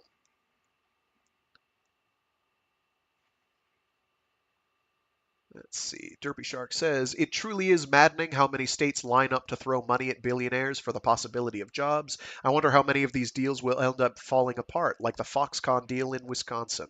Absolutely. More than one is the number. More than one. And the people living in the immediate area are screwed very badly, and everybody else in the state is screwed slightly less than they are. It's not great. It's not long-term thinking. Yes, there's a bunch of construction jobs that you'll have, quite a few, while the thing's being installed, but after that, vanishes. What's even funnier is Amazon warehouses, which they try to have like a skeleton staff of human beings on and mostly have robots working at. Uh, those are those are like those have no long-term jobs in them. As far as the state is concerned, it's not even a blip. Short term, yes, for the duration of the project being built. But if that gets canceled, a lot of people don't get paid. Even if it gets built, all those people now don't have more work because the facility's built. You only have so much space to build them. You can't keep building them, and you certainly can't keep building them if you're letting them be there without paying any money. Or enough money, paying their fair share. Oh, I said the fair share word. I guess I'm a communist now. Oh well. At least it has pretension. At least that system had pretensions of equality. It's not very effective by all demonstrable attempts, but it's, at least it pays lip service. So this is a sequel to what you just heard. An Ohio power company wants data center firms to pay their fair share of soaring electricity use amid the AI boom. This is written by Ellen Thomas. So this is going to cover most of the same territory, but it's going to focus specifically on the Ohio location. Ooh, helps if I actually click on the window. There we go. Facing, I'm going to edit here, an historic spike in electricity consumption from Central Ohio's fast-growing cluster of data centers, a local utility company has asked state regulators to make its most power-hungry customers get, quote, more skin in the game, unquote, according to a testimony from a filing. In the filing on May 13th, and I am assuming this is 2024, it might be based on when this article got sent to me. It might be of last year, I don't know. I believe it's this year, though. In the filing on May 13th, AEP Ohio asked the state's Public Utilities Commission to approve its proposals to create a new customer class and a set of tariffs specifically for data centers. It says these proposals will protect its other customers from rising rates and diminished service and ensure the Ohio electric grid's ability to serve future economic development projects amid unprecedented demand for new service connections. In the filing, AEP Ohio, a subsidiary of American Electric Power, disclosed that it had recently received an unanticipated 30,000 megawatts of new service requests from data centers, cryptocurrency mines, and mobile data centers, containerized data centers that have the same infrastructure as traditional ones but can be moved to different locations. I didn't even know that was a thing. Apparently it is. Those 30,000 megawatts don't include the 5,000 megawatts of demand, also from data centers, that AEP already has in contract through 2030, an amount that, once installed, would raise the electricity demand of the greater Columbus region close to New York City's. The tariffs AEP has proposed would require new data center customers to commit to at least 10 years in its service territory and to pay an exit fee if the contract is breached. They'll filch out of that. Oh wait, no, that's the data centers are having to pay for that. Oh no. The tariffs AEP has proposed would require no. Okay, so this would be the Amazons of the world. The tariffs AEP has proposed would require new data center customers to commit to at least 10 years in its service territory and to pay an exit fee if the contract is breached. Data centers would also have to commit to paying for, at minimum, 90% of the electricity they originally contracted for, even if they don't end up needing it. Mark Reiter, Ritter? Reitter? Reitter, Mark Reiter, the president and chief operating officer of AEP Ohio, told Business Insider the tariffs were designed to ensure the company's other ratepayers and other electricity users wouldn't end up footing the bill for new transmission lines required to fulfill the enormous amount of data center demand. He added that AEP Ohio served about 1.5 million customers in the state. This is going to require a lot of transmission infrastructure, Reiter said. We need certainty for planning these large investments that take a lot of time and cost a lot in the context of these commitments. Reiter added that any expansion beyond the 5,000 megawatts AEP Ohio had contracted through 2030 would require new transmission infrastructure crossing state lines. Business Insider has previously reported that the cost of interstate transmission construction, sorry, those are multisyllabic words. Business Insider has previously reported that the cost of interstate transmission construction is often spread across a large number of customers in multiple states, even if those customers aren't the primary beneficiaries of the new transmission lines. I've seen that happen. Reiter said another concern was ensuring Ohio could continue to attract economic development agreements with other industries. While data centers can act as anchor tenants that attract other tech companies to cluster in the area, the energy they consume is disproportionate to the number of jobs they create for the local economy. In its filing with state regulators, AEP Ohio says that since 2019, its non-data center commercial and industrial customers have, on average, created about 25 full-time jobs per megawatt of electricity consumption. On the other hand, data centers have created roughly less than one full-time job per megawatt of energy consumed, the filing says. That lays it out pretty starkly, frankly. That's pretty stark. And they're not saying how much less than one. I'd say possibly 0.1. Because you don't need, if it's a 5,000 megawatt center, you don't need 5,000 people in it. You need 10, maybe 100 if you're talking like replacement staff. So call it maybe 100. Let's be extremely generous to simplify them. Yeah, so it's roughly 10% of a person per megawatt, give or take. On the extreme far end, and I think it's far less than that. I think it's 1/5 that number. So it's like 0.025 of a person per megawatt. Anyway, no, sorry, I know math. 0.02% of a person.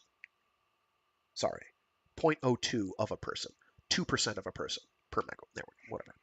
Anyway, back on task. I'm getting angry again. I can't do math when I'm angry. Also can't do math when I'm high on caffeine. Fortunately, that's not a problem right now.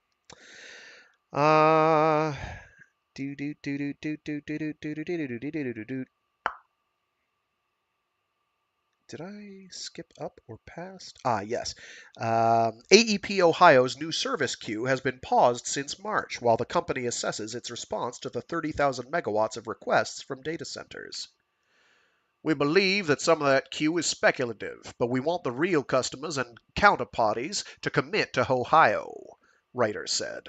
At the same time, we are trying to protect ratepayers. It's a balanced approach that we feel facilitates economic development and keeps Ohio open for all businesses. Some states, including Ohio, have a statute that allows power companies and data centers to seek approval for agreements that give the data centers heavily discounted electricity. The new data center tariffs wouldn't prevent data center customers from continuing to seek those discounts, which a state's Public Utilities Commission must approve, Reiter said. I have no idea what the future holds with respect to customers and their interests to file under that statute, Reiter said, but it's our responsibility to engage in that process. Yeah. Oh, no, that's it. That's the article. So some more detail on energy costs, giving you some numbers. The numbers matter. And now we've got a third one. What time is it? How long is this? 1, 2, 3, 4. It's only like 3 pages. We'll be fine. So this is from the New York Intelligencer. The Scarlett Johansson incident makes OpenAI look desperate. I seem to have missed this one in its entirety, um, somehow. So we'll find out what it is as we go. So I'm sorry that I'm dragging people along on my journey on getting caught up with the interesting articles I've gotten over the last month that I haven't caught up on because it's been a busy month. But you're coming along on the journey with me. Uh, so this is by John Herman, a contributing writer who covers technology at Intelligencer. On May 13th, OpenAI demonstrated a new model with a series of live conversations between its staffers and an AI voice assistant. The chatbot felt familiar in both senses of the word. Its responses were casual, agreeable, and sometimes uncomfortably flattering. There was also the way it sounded, like a voice you might have heard before in a related context. During the presentation, Sam Altman cleared up any doubts as to what his company was going for with a post on X. Her. Um, oh, they mean the movie. I see. I see. There's a movie called Her. It's about a guy who develops a arguably unhealthy relationship with a his Siri analog on his phone. Starring not Jude Law. Jude Law? Joaquin Phoenix, maybe? Maybe Joaquin Phoenix. I don't remember. It's been a long time. AI companies have a funny relationship with sci-fi. On one hand, they're in the rare and useful position of operating in a space that's been explored in speculative fiction for years. Rather than explaining what they do, how they do it, or why they're doing it, they have the option of simply referencing ideas and concepts that have existed in the popular imagination for generations as harmless cartoon robots, fearsome invisible superintelligences, and iconic disembodied voices. It's a bit like saying you're going to Mars or building a flying car. People know what you're talking about. Some of them might feel like you're fulfilling an overdue promise. Others might point out that a lot of the thinking that people have done about these things is complicated. On balance, though, it's a pretty good deal for companies like OpenAI, unless, of course, they take it too far. For example, it's one thing to release a product that invites comparisons to movies like Her, in which the protagonist falls in love with an AI persona voiced by Scarlett Johansson. You're playing with tropes and expectations, sure, but you're also confident that your chatbot sounds fluent enough that such comparisons come easily, at least to some viewers. It's quite another to insist that the public make such a comparison. To say, hey, you know that movie with the AI voice? Well, we did that here, see? We did that here, see? Yeah. This is altogether sweatier and less confident behavior, and an admission, perhaps, that OpenAI is in some way in the speculative fiction business, too. It's something else entirely when the possessor of the voice on which your product was evidently based, according to you, claims that you asked her permission to use it, were told no, and decided to go ahead anyway.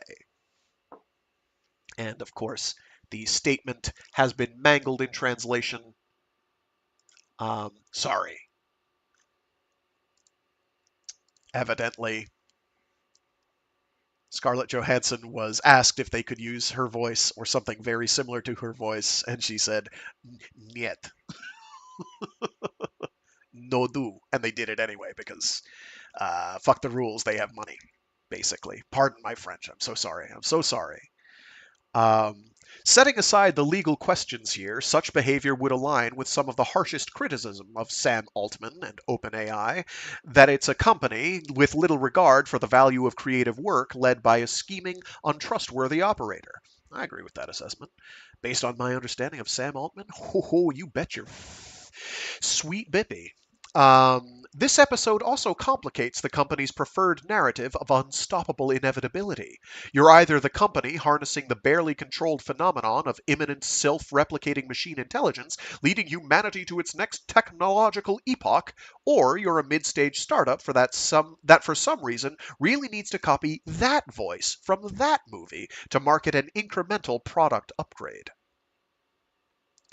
OpenAI's lopsided public dispute with one of the most recognizable human beings on Earth is the latest in a string of episodes in which OpenAI and Sam Altman have struggled to keep their stories straight. Shortly after OpenAI's demo, uh,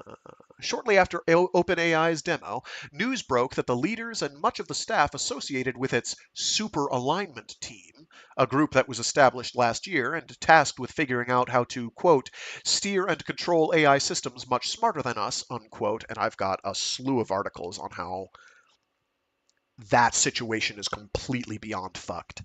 Uh, it's not good. Um, let's just say that there's skullduggery involved, had resigned, among them OpenAI co-founder and former chief scientist Ilya Sutskever. With the exception of superalignment head Jan Leke, who said that he had been disagreeing with OpenAI leadership about the company's core priorities for quite some time, most of the resignations were quiet or tersely announced. By necessity, it turned out, as Vox reported, that they'd signed an extremely restrictive offboarding agreement that contains non-disclosure and non-disparagement provisions that forbids them for the rest of their lives from criticizing their former employer. I was offered $50 not to do that about a company I worked for. It took a certain degree of self-control not to bring that agreement into the office and burn it in front of people's faces. Suffice it to say, I did not accept the $50 non-disparagement clause offer that they made. Altman responded that he was genuinely embarrassed about how this had played out, but also pled ignorance. In regards to recent stuff about how OpenAI handles equity, we have never clawed back anyone's vested equity, nor will we do that if people do not sign a separation agreement or don't agree to a non-disparagement agreement. Vested equity is vested equity, full stop. There was ellipsis, and I can't read the rest of it, so you're just going to have to pretend what it says from there. Or look it up. I wouldn't recommend it, but go ahead. Or I would recommend it for elucidation, but I wouldn't recommend it for Twitter traffic. Sorry, X traffic. If you're fully invested in the narrative that OpenAI is the tech company to end all tech companies, the one firm that can bring about artificial general intelligence, a rightful steward of a future that most people can't comprehend, then you might worry that OpenAI has turned away from safety and alignment toward uninhibited AI development. Consequences be damned. But the company's recent behavior, and that of its CEO, who was briefly deposed by a board that accused him of a lack of candor before clawing his way back to power, is also consistent with that of a firm that's facing a lot of competition, whose product is less differentiated than ever, and which pronounced its commitment to safety mainly just to imply how powerful it would one day become.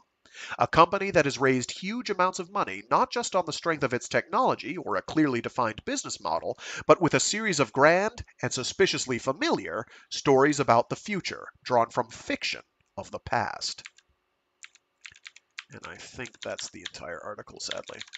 Okay, so that will about do that. Oh, I see you're here, A Cookie. Thank you for tuning in. I actually wanted to give you a quick shout out. Thank you for your comment on the video this Monday that read, "Oh, all the streams to miss, would have loved to be here for the ramblings at the end." This is from Monday's. Monday I don't know, what was that? What day was Monday? The 3rd? Yeah, the 3rd of 2024. "Oh, all the streams to miss, would have loved to be here for the ramblings at the end. I saw a post the other day that said I don't want AI to make art and write poetry, so I have more time to do dishes. I want AI to do laundry and dishes, so I have more time to make art. We're shooting ourselves in the foot and then spending billions to make fancier guns to shoot ourselves faster." Um, and I wanted to quote it, and then I had to do something else and forgot. So I'm shouting out for you now, and doing a reply for it now. I think that's probably what most people want, because making art and making generative text is kind of useless, with the exception of things that you have to go through a very onerous process of writing out forms. Um, Unfortunately, this winds up including stuff like essays and exams and the like, um, for testing and education purposes, which is not productive, but does include also legal forms. And I know there's companies that have been taking advantage of large language models to basically write out legal forms. I think somebody claimed that they passed the bar exam somewhere using uh, int- uh, almost entirely large language model generated text, which is sort of horrifying to contemplate. I'll have to get a source for that, so don't quote me. Um, you then say, the one defense I've found for AI artists and the like is that these are very quickly going to be implemented everywhere, and learning how to get a usable response out of them will become necessary. Yes. Uh, and that sort of sums up the entire problem and sort of like my punchline that I wanted to deliver and totally forgot to because I got sidetracked a million times. AI in its current form, large language models, um, is an answer in search of a question. It's a situation where literally nobody asked for this. Nobody was asking for this, but here it is. Enjoy. It's not. This does not spark joy. This does not bring anything materially useful to anyone's lives who needs it, and it's not productive. It's one would strongly argue. Yes, if you think customer support is annoying now, well, let me tell you a story, young blood. Back in my day, when we shouted incoherently with rage about the spiders crawling up our skin because we got 60 calls in 1 month about, we have noticed that your computer has a virus, and you started screaming, man, you actually had the satisfaction in your bone of bones, your heart of meat, that you were screaming at a real human being. You were inflicting great abuse upon them. Now you don't even have that minor satisfaction of Schadenfreude. Schadenfreudian satisfaction, whatever. Anyway, uh, it is an answer in search of a question. It isn't benefiting people materially or otherwise that need help. It is not going to help those people, and it's out of control. Well, the companies making it are out of control. They're above supervision, or at least they are not being supervised, and it's a problem. And I believe I've laid out a reasonable case pinpointing some of the issues there, um, in some of the articles that I've done today, which is good. I particularly enjoyed the ones on just the electrical costs. There's a couple other supplementals that I'd love to find that I've gotten in the past, and I can't find where I put them. Nvidia, I think, had a power plant in Europe that was basically hijacking the hydroelectric power supply for like a couple towns downstream, or in the area, and of course the costs got pushed off onto those people, not Nvidia. I believe it was Nvidia. I might be wrong about who the instigator was. One of these tech companies. At any rate, that'll do it for today. Thanks to everyone who tuned in for this rambling series. This call it a conspiracy corkboard. And hope you enjoyed. Next week we will be doing double duty on instantiation. Um, oh shoot! This week was Shadow Flock. Ugh! I failed. No. Shoot! I should have done that this week. Oh well, too late. I guess we'll be doing Bit Players next week, which is a good one, by Gregg Egan from his Instantiation short story collection. Next Wednesday. This Friday will be Shadow Flock, also by Gregg Egan from Instantiation. Um, Monday will be more Starship Troopers by Bobby Heinlein. Good old Bobbert Heinlein. I think people are now learning why it's a tad controversial. I think more gets made about its controversial nature than I think it needs to. I don't agree with everything Robert Heinlein says in Starship Troopers. I think he's trying in his way to get at I he's saying I see that there are problems in society today and I think we can do better. Here is a proposal. Is I think generally what people assume he's talking about there. Um, and that's why people are like, "Oh, he's saying this is a better society." And it's like, "Well, maybe, maybe not." He's also a science fiction author writing a work of science fiction. So he's back. It's not that big a deal. It is fictional. And even if he does mean it with all his heart, it's like I'm not going to tell people not to make books. I'm not going to tell people, oh, this should be banned. That isn't productive. You need this stuff as, because it's a reflection of humanity in its way, lumps and all. And it's important for that literature to be available to expand your worldview so that hey, this isn't something I think is desirable. I think we should find a better way, a middle ground or something. Um, anyway, that's my tangent. My second tangent of the day. Second, he says. Oh, that's a laugh. Second tangent. There's always room for second tangent. What about third tangent? We're probably on tangent 572 of the day. Anyway, I'm going to call it there. I'm going to dip. Thanks to everyone who tuned in. If you're tuning in after the fact, hi. I do these live every Monday, Wednesday, and Friday starting at 12 noon Eastern Time or UTC -5. So you can check me out live then if it manages to work with your schedule. If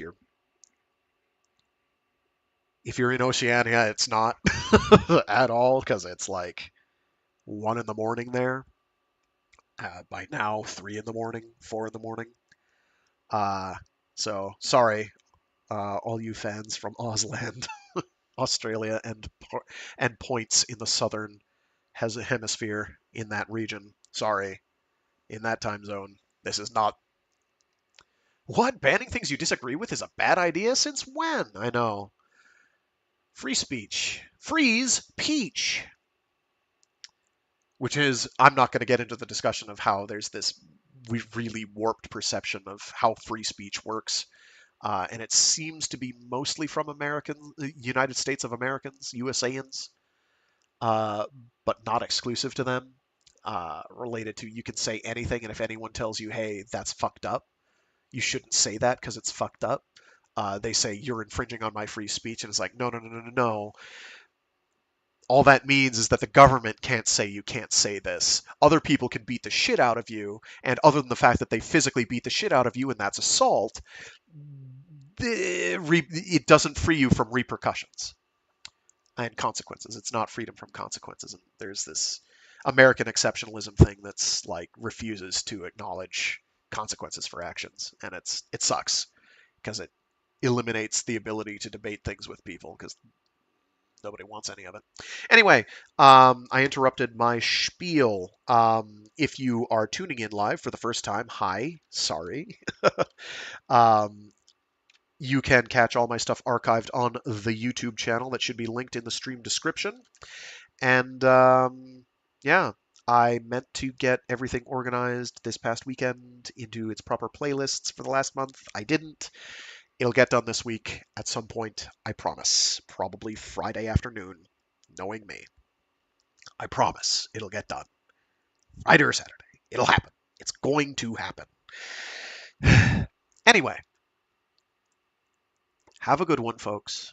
Stay safe, stay sane, and even though this insane world, and that's the worst part, is we can't call the world we live in a dystopia. Because by definition, it isn't. A dystopia has to be fictional. It can't be real. It can be dystopic, but we don't live in a dystopia, unfortunately. Last I checked the definition. Let's look up definition of dystopia. Dystopia definition. Here we go. And mind you, this is the first thing that pops up on Google, so don't trust this, unfortunately, as we've learned. Quote, an imagined, keyword, imagined world or society in which people lead wretched, dehumanized, or fearful lives. Or an anti-utopia. So we cannot, by definition, live in a dystopia. We're not. We're not living in a dystopia. Because in order to be a dystopia, you have to be fictional. You have to be imagined. You cannot be real. Meat space. The timeline we currently exist in. So, when most of the dystopias that you've read in fictional accounts seem in some ways better or less worse, it's like, damn, that's not great. That's upsetting. This concerns me. I do not like that. Or to quote, what's the actor's name? He played the jump to conclusions character in Office Space. It's a jump to conclusions, Matt. Well, he was in this zero budget movie called The Man from Earth, and I'll never forget it. And because it's an interesting movie. It kind of plays out like a one set play or one act play sort of thing. Where basically all takes place in like a cabin in the woods with a cast of characters there who are discussing things. I'm not going to spoil the movie. You should watch it yourself. It's fun. And the character, who is an actor played by the guy who was the Jump to Conclusions Matt guy from Office Space, I can't remember the character name or the actor name, says, "I do not accept this," and so that's what I'm saying. Is don't accept the world you're in. Don't accept it. It can be better. It can be made better. And I guess we have to be the ones making it better, because certainly the large moneyed interests, the technocrats out there, aren't going to fucking do it for us. And the politicians and a lot of our politicians seem to be in their pockets one way or another, or ignorant, willfully or otherwise, of the impact of what those organizations or people are doing. And I'm saying, you can affect change. It's very difficult. It seems insurmountable, but we can do it. Voting is very important. You need to vote. Sadly, it's going to feel hopeless. Welcome to the entropic universe that we live in. Everything's going to feel hopeless, but you have to keep striving against entropy. And that's what we're fighting. We're fighting against a basic fundamental law of entropy. And we can do it, I believe, as I bang my desk repeatedly. Anyway, that got real preachy and soapboxy real quick. My bad.